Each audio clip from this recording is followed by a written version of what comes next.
Okay, una uchawi wa aina yoyote, umekanyaga, umetupiwa, umeagiziwa, tumia mti huu hapa kama unavyoyaona. Yaangalie kwa makini sana. Hayakui zaidi ya hapa, yanakuaga ni hivi. Changanya na huu hapa. Uangalie kwa makini. Huu hapa unakuaga na miba muda mwingine huu hapa. Uangalie kwa umakini. Utavingoa namna hii. Baada ya kungoa namna hii, wewe utakachokifanya, saga juisi. Ukisha saga juisi, ile juisi yake kunywa, nyingine tumia kuoga.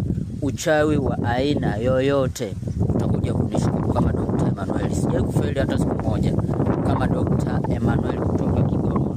Sijawahi kufeli hata siku moja. Dawa tumezaliwa nazo, nikaona niwaelekeze na nyie mpate faida jamani. Sijawahi kufeli hata siku moja. Kwa hiyo hakikisha unatumia. Usiulize maswali. Sitaki maswali yoyote. Fanya maelekezo ninayokupa. Fanya kama ninavyoelekeza. Nataka majibu tu, sitaki maswali. Sijui umenielewa? Sitaki maswali, nataka majibu tu. Basi.